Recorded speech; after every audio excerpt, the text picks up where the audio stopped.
Et donc maintenant, on va passer à une séquence de restitution. On a encore deux acteurs à entendre. Le responsable de l'association Sites et Cités Remarquables, qui est, je pense, un centre de ressources pour toutes les villes qui sont classées. Et puis on aura une conclusion par Madame Julie Marchand, qui est universitaire et qui nous apportera comme ça une, une vision d'un peu plus de haut et d'ensemble à la fin de notre table ronde. Mais avant, on va vous faire des restitutions de ce que nos cadres de Centre-Ville en Mouvement ont vu lors de leur tour de France et leur tour d'Europe sur un certain nombre d'autres. Alors là, ça sera vraiment des clins d'œil assez brefs, mais en tout cas sur des réalisations marquantes et intéressantes de ville. Donc il y a Morgane qui doit intervenir pour le Tour d'Europe, puis Pierre sur le Tour de France. Et entre deux, on écoutera Monsieur Jean-Michel Gallet de Sites et Cités Remarquables. Morgane, vous êtes prête? Oui, tout à fait. Merci, Jean. Juste, Pierre, peut-être qu'on ne passe pas la vidéo comme on est un petit peu court au niveau du timing, hein. Oui, J'enchaîne oui, directement. oui, oui. Je pense que Donc, c'est mieux. je vous partage ma présentation. Il faut savoir que Morgane Griot, qui est notre directrice de la communication, qui est en charge de la communication chez nous, est partie avec une caméraman pendant un mois et demi pour préparer la biennale des assises européennes du centre-ville qui va avoir lieu en juin dernier à Strasbourg, voilà, au Parlement européen. Ça a été reporté évidemment vu la crise sanitaire, mais c'est hyper intéressant de voir les autres pays européens ce qu'ils ont mis en place. Voilà, et je vais zoomer sur quatre exemples en particulier. Ce qui est intéressant dans ces villes, c'est qu'elles ont vraiment utilisé l'art et la culture comme levier d'attractivité, et même au-delà de ça, comme élément d'identité vraiment structurant. Donc en premier, la ville d'Erlen, aux Pays-Bas. Donc pour resituer, Erlen, c'était voilà dans les années 60 vraiment une ville industrielle, une ville tournée vers l'industrie de la mine, qui a ensuite périclité avec la fermeture de ces mines. Et vraiment l'idée de la ville dans un de ses axes structurants pour renouveler son cœur de ville, c'était l'idée d'un jaillissement culturel, donc vraiment redonner de la vie, redonner de la couleur en cœur de ville, avec ces murs peints notamment, donc très très visuels que vous pouvez voir. Il y en a près de 70 en fait dans le centre-ville, donc c'est vraiment à chaque détour de rue cette vision grandeur nature qui peut apparaître, avec l'idée que les artistes ont complètement carte blanche, hein. La ville découvre en même temps que les habitants les différentes créations. Au-delà de ces murs gigantesques, il y a également quelque chose d'intéressant, ce qu'ils appellent les social sofas. Donc ça, c'est cette idée de partager l'espace public, hein, de vraiment prendre son temps, que les visiteurs, les habitants puissent se poser et profiter du cadre de vie qui les entoure. Et donc se poser sur ces bancs qui sont créés avec des associations, notamment des personnes qui sont au chômage longue durée ou ayant des difficultés. Donc il y a également toute une dimension sociale également. Et ces bancs sont disséminés un petit peu partout dans le centre-ville et sont des véritables œuvres artistiques. Donc l'art est présent vraiment sur l'ensemble du mobilier urbain en fait dans cette ville, comme vous pouvez le voir. Et par exemple la balançoire là, ce n'est pas du tout dans un parc pour enfants, c'est devant l'hôtel de ville. Donc ils aiment apporter un côté ludique et puis véritablement créer une connivence avec les habitants et les visiteurs. Et cette ébullition artistique se ressent notamment lors de leurs festivals qui ont pris de l'importance au fil des années. Autre exemple, la ville de Gand, parce que je trouvais ça intéressant. Donc la ville de Gand, elle est connue, hein, puis on est sur des strates beaucoup plus importantes en termes de population, et elle est dotée d'une richesse patrimoniale. Et ce qui est intéressant, c'est que la ville a pris le parti pris de se tourner vers le street art et notamment toutes les valeurs qui lui incombent, comme la liberté d'esprit, la liberté d'expression. Et donc à cloisonner en fait des espaces dans l'espace public et dédiés complètement à l'art. Donc comme cette ruelle au graffiti, qui est une œuvre mouvante puisqu'elle évolue presque quotidiennement. Il n'y a pas du tout la connotation négative que l'on peut avoir du graffiti. Parfois dans l'espace public justement qui vient détériorer. Là, c'est vraiment l'idée que chacun peut venir apporter sa pierre à l'édifice, aussi bien les artistes, mais les enfants, les habitants. Et donc, c'est un espace à ciel ouvert. Et c'est assez intéressant parce qu'en fait, cette ruelle, donc vous voyez des grilles, et derrière, il y a le cloître, en fait, un cloître du XIVe siècle. Donc, c'est intéressant de voir ces deux éléments culturels différenciants associés. Story Not Sorry, c'est la carte touristique qui a été créée par la ville justement pour mettre en valeur tout ce parcours urbain street art. Et ça a été vraiment créé de toutes pièces puisque la ville à la base n'était pas du tout tournée vers le street art et c'est vraiment doté en fait de cet ADN culturel. Un autre exemple intéressant, vu également donc à Gand, c'est ces scénettes en fait qui sont sur des plateformes qui bougent en fait sur roulettes et qui sont disposées à divers endroits de la ville en fonction de l'événementiel de la municipalité ou de certains endroits qu'elle cherche à revitaliser. Autre exemple, la ville d'Altena. Donc cette fois-ci, nous sommes en Allemagne. Donc Altena est connue pour son château fort, qui est donc sur les hauteurs, comme vous pouvez le voir sur une des photos, donc qui attire un flux de visiteurs important. Mais la particularité de cette ville, c'est qu'elle n'arrivait pas à drainer justement ce flux de visiteurs qui venaient presque uniquement visiter le château, mais qui venaient pas en centre-ville, situé en contrebas. Donc la ville, via des fonds européens, a eu l'idée de créer qu'ils ont appelé un ascenseur urbain. Et donc voilà, ça permet de créer ce parcours ludique et de faire cette connexion entre le château et le centre-ville via donc via de multiples écrans digitaux comme vous pouvez le voir. C'est vraiment un univers très, très moderne et très ludique qui a été créé et c'est devenu donc un endroit culturel assez effervescent en plein cœur de ville. Et dernier exemple, donc à Groningen, donc la ville de Groningen en elle-même est très intéressante puisque elle est vraiment très très dynamique. Il est recherché depuis de nombreuses années à avoir un lieu culturel effervescent en cœur de ville sur une de leurs places principales afin de créer une nouvelle dynamique. Et c'est ce qu'ils ont réussi à faire avec donc ce forum. Ce forum, c'est une réalisation très récente puisque ça a été créé, ça a été inauguré en novembre 2019.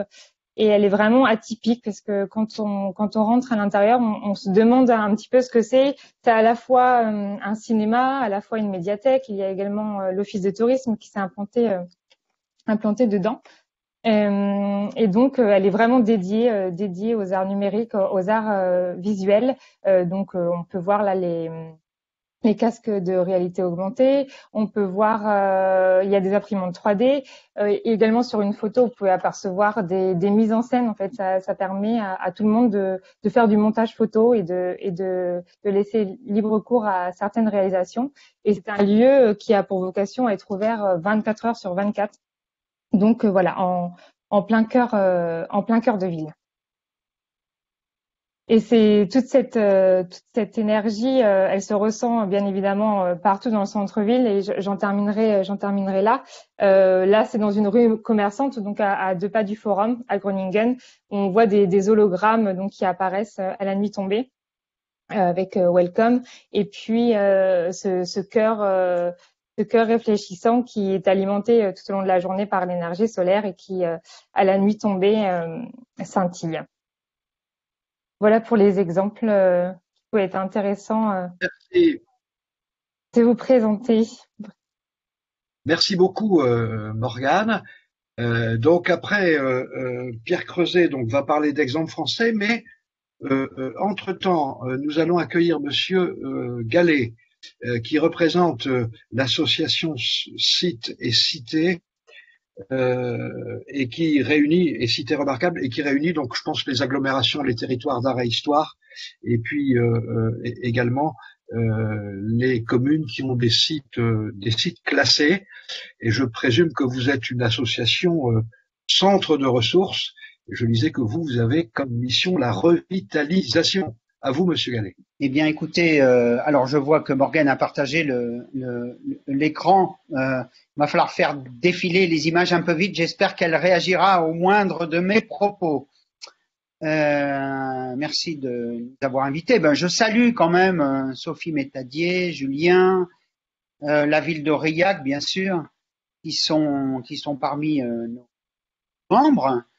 Et nous travaillons effectivement sur l'idée que les patrimoines, les centres, ainsi que les périphéries, pour répondre à Baptiste, sont des espaces de projet, ne sont pas que des problèmes, mais recèlent beaucoup de solutions. J'ai beaucoup aimé d'ailleurs ce qu'a dit. J'essaierai de tenir dans les fameuses 10 minutes. J'ai mis en route un minuteur comme quand on fait la cuisine, ne vous inquiétez pas. J'ai beaucoup aimé cette idée de l'art du partage dont a parlé Sophie, et c'est un petit peu par là que je terminerai d'ailleurs mon propos. C'est comment on arrive à partager. L'art est parfois quelque chose qui intimide, même si j'ai bien compris que les artistes qui sont présents aujourd'hui font tout pour que ce soit au contraire quelque chose qui soit de l'ordre du langage commun. On va dire ça comme ça. D'autre part aussi, je trouve particulièrement pertinent l'idée que art et revitalisation, c'est un vrai sujet. On l'a vu avec Tournu. Pour une petite ville, il faut arriver à faire converger les acteurs, converger les investissements. Et j'ai bien vu que Madame Soulin, qui est en grand questionnement de ressources sur la façon aussi de porter ces boutiques éphémères, cette manière de recycler l'habitat, les immeubles dans une ville comme Aurillac, que je trouve une ville d'ailleurs assez admirable. Je vais démarrer sur une première image qui va paraître, pour ceux qui la connaissent, d'une grande ville. Mais pour moi, il n'y a pas de grande ville, il n'y a pas de petite ville, il n'y a pas de ville moyenne. Toutes les villes, et c'est ce que montre notre réseau, sont particulièrement solidaires les unes les autres. C'est comme ça qu'on arrive à revitaliser non pas les villes, mais aussi le territoire. Et je crois que c'est particulièrement intéressant de voir comment, je vais distinguer 3 éléments dans mon propos, comment l'art pourrait être éventuellement identifié comme facteur, justement, acteur de à la fois revitalisation, animation, transcription totalement contemporaine de la ville. Alors si j'ai mis cette image en premier, c'est que mon premier propos, c'est l'art de la ville. C'est que la ville en elle-même fait art. Bon, là, c'est particulièrement pas évident, mais c'est puissant. On a un monument antique et une médiathèque complètement contemporaine. À chaque fois, je ne vais pas forcément citer les villes comme ça. Tout le monde a en quelque sorte un temple et une médiathèque. C'est la ville en elle-même est scène, en quelque sorte. La ville, c'est justement, pour ceux qui sont élus, l'art de la mettre en scène, l'art de montrer comment elle-même déjà fait figure de création permanente. Alors là, j'ai mis 2 pôles, on va passer peut-être à la suivante, 2 pôles particulièrement prestigieux, mais si je baisse les yeux, là j'ai voulu montrer qu'on pourrait appeler une singularité, un sol. Pour moi, il y a quelque chose forcément qui relève de la création. Quand on voit un sol comme celui-là, on est tout de suite confronté à une singularité. Hein. C'est un revêtement, mais c'est un vêtement de la ville. C'est déjà en quelque sorte un costume de scène que le sol. Et on est bien là dans le fait que la ville elle-même tout de suite nous parle d'une création, nous parle d'une manière artistique. La ville raconte elle-même quelque chose et ce récit en quelque sorte, c'est un récit qui est de l'ordre du théâtre. Hein. Aussi modeste que soit la scène. Alors, il faut passer la suivante. Voilà. Là, c'est un détail dans une ville, sur une maison à pans de bois, et je dirais que ce récit, ce signe, c'est aussi un signe à caractère artistique. Bon, aujourd'hui, on n'a pas de problème à regarder un bas-relief en bois en disant c'est de l'art. Mais à l'époque, ce que je veux dire, c'est qu'on avait une certaine notion d'une culture, d'un récit, et on voit bien que ce récit, là, c'était au-dessus d'un commerce de bouche, dans une ville aussi. Ce récit a donné lieu à ce qu'on appellerait aujourd'hui des créations artistiques. Un métier. Faut pas aller trop vite sur cette partie, on accélérera sur la suite. Je préfère m'attarder vraiment sur cet élément-là. Bon là, non, mais vous pouvez aller sur l'enseigne. La création d'enseigne, pour moi, est un acte artistique. Hein. D'ailleurs, aujourd'hui, si j'ai bien compris, dans votre collectif là d'artistes à Sens, vous mêlez à la fois le design, vous mêlez en même temps la perception urbaine, vous mêlez la création colorée. Bon, là, je pense que il y a des tas d'éléments dans la ville sans faire directement appel à ce qu'on appellerait une création artistique qui sont artistiques. J'ai parlé des bâtiments, j'ai parlé des sols. Là, on voit ici une enseigne. Tous ces éléments nous montrent comment il y a un art de la ville, un art, je ne veux pas dire spontané, parce que c'est forcément une création qui demande du temps, qui demande une compétence, mais par rapport à laquelle cette création, tout le monde peut en quelque sorte participer. Et image suivante, je continue dans cette histoire où l'art, c'est aussi l'usage de la ville. Alors, c'est un peu provocateur, vous allez me dire, qu'est-ce qu'il y a d'artistique dans un chantier de restauration aussi vaste? Bon, celui-là est particulièrement important, hein, c'était dans une gare encore récemment, on a des échafaudages, mais vous verrez que pour moi, l'échafaudage, c'est aussi une manière, en quelque sorte, de défaire les habitudes visuelles, de rentrer dans un espace. Quand j'ai fait cette photo, j'ai considéré que ce moment de la ville, ce moment dans une gare, était un moment qui était particulièrement important pour que mon œil recrée quelque chose par rapport à la ville, soit de nouveau perceptif, soit réveillé par rapport à des espaces qui étaient trop peut-être quotidiens. Et pour moi, tous les chantiers urbains, tous les chantiers de restauration, tous les chantiers sur la voirie sont des moments en quelque sorte qui nous réveillent par rapport à notre sensibilité. Et art et sensibilité, c'est art et usage. Hein. On pourrait même dire parfois art et usure. Il faudrait passer la suivante. Là, on a un chantier. Il peut y avoir bien sûr des éléments. Est-ce que je sais d'ailleurs même pas quelle est la suivante, mais enfin, je suppose que Morgane va appuyer sur le bouton. Il y a toujours un temps de latence, je suppose. Le fait est que on a dans la ville, pour moi, de multiples occasions, en quelque sorte, de créer, je vais du coup regarder ce que c'était que l'image suivante, de créer des moments, en quelque sorte, artistiques.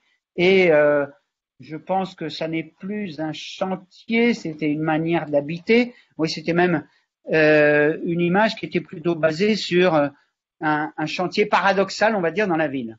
Alors, à part cet art de ville, j'aurais voulu parler aussi de l'art d'interpréter la ville. Et ça, on sait bien que dans les villes, dans les centres anciens, dans les villes qui ont une convention, on va rester sur le chantier, j'ai l'impression, dans des villes qui ont une convention avec soit le ministère de la Culture, soit qui sont dans Action Cœur de Ville, soit qui sont dans Petites Villes de demain, on a en quelque sorte une obligation de raconter en quelque sorte la ville. Alors, après cet art dans la ville, vous avez compris comment moi je considère que la ville est artistique par essence.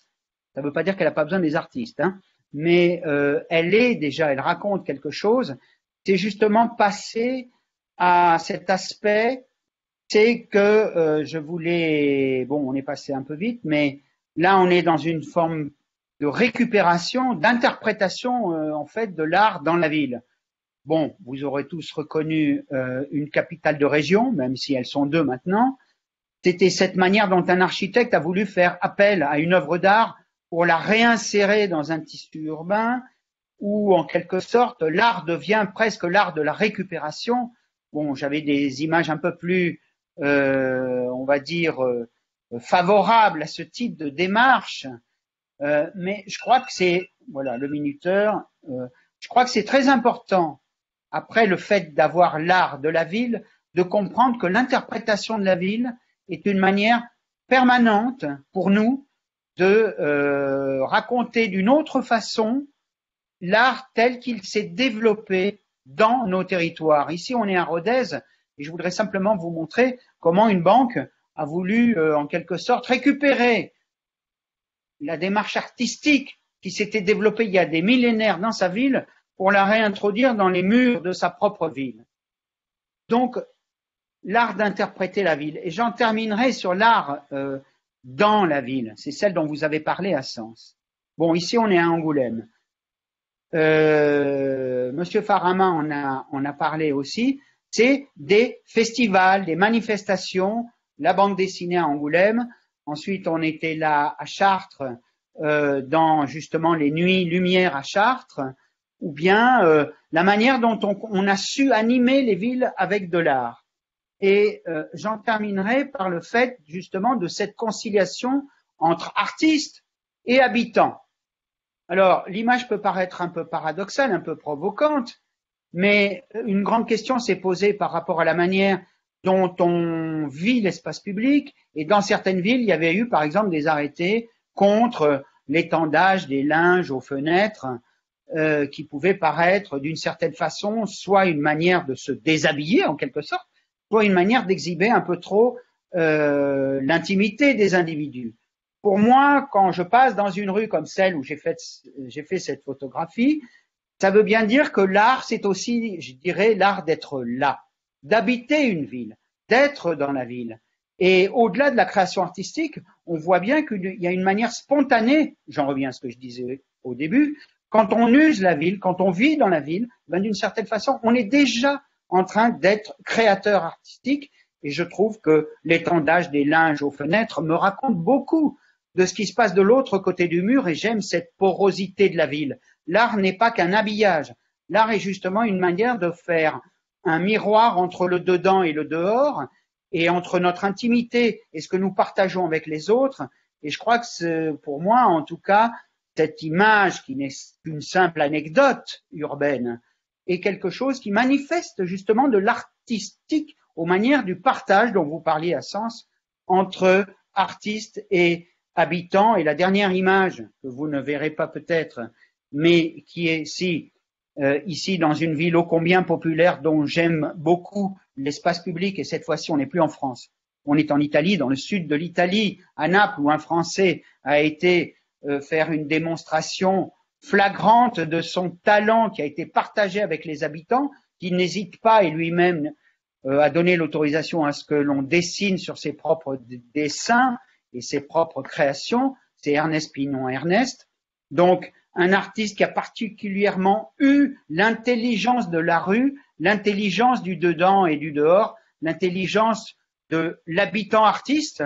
Et j'en terminerai là sur cette notion d'appropriation qui nous a d'ailleurs été très bien montrée dans une petite ville comme Beaulieu, par exemple, où finalement, il n'y a pas de frontière entre l'habitant et l'artiste. Merci. Merci beaucoup, Monsieur Galéa. On est tout à fait intéressé à la façon comme ça dont vous avez déroulé le thème de l'art de mettre en scène la vie. Pierre Creuset doit nous faire un petit camailleux de réalisation intéressante en France. Vas-y, Pierre, ouais. Là, juste pour vous dire, que je vais vous présenter, parfois, ça coûte vraiment pas cher.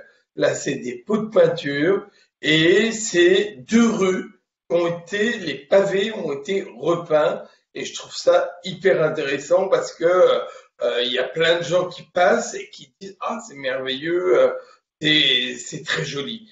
Là, c'est toujours Reims, c'est un artiste qui a mis au-dessus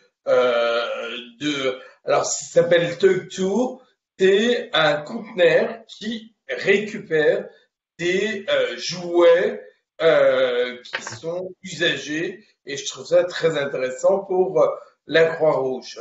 Là, c'est Histoire avec toute une rue qui est devenue une rue artisanale. Alors, on voit là, on parle beaucoup du Covid, mais par exemple, là, on n'est pas obligé de stagner et de dire on regarde quelque chose. On passe dans la ville et c'est des papillons.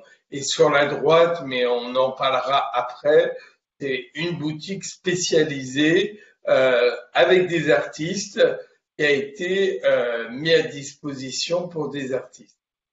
Là, c'est la Ciotat. Alors ça, les boîtes de conserve, c'est une association qui récupère les boîtes de conserve, qui les lave, qui en fait des pots de fleurs. Il y a une association de jeunes retraités qui a des jardins partagés et qui fait des pousses de plantes, de fleurs, et donc qui plante, voilà, c'est dans les pots de fleurs qui sont après accrochés sur les volets. Et je trouve ça remarquable, ça coûte que dalle et c'est vraiment quelque chose qui égaye la ville de façon importante. Et les habitants doivent juste mettre de l'eau et arroser les plantes. Là, c'est une boutique horlogerie. Là, on le voit beaucoup dans le côté artistique. C'est des expositions de photos, de tableaux et tout à l'extérieur sur des grilles et tout. Et je trouve ça très intéressant. Là, c'est à Toulon, on en reparlera, on a même un film là-dessus. C'est toute une rue commerçante qui était morte. Ils ont créé une SEM, ils ont racheté les pieds d'immeubles et aujourd'hui, c'est une rue qui est spécialisée en objets d'art. Ça peut être des gens qui cousent des vêtements, vraiment de tout, des développeurs de photos. Il y a un monde de fous et c'est vrai que tous les soirs, il y a une animation, comme vous le voyez sur cette photo.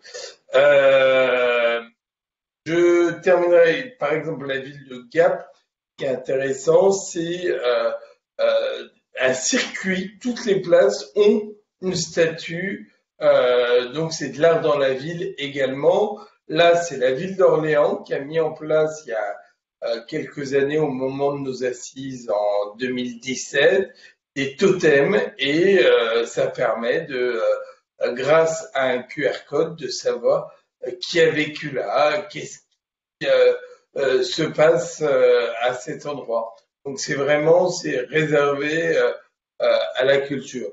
Là aussi, là on en a parlé tout à l'heure, hein, des trompe-l'œil qui sont à mon avis très intéressants.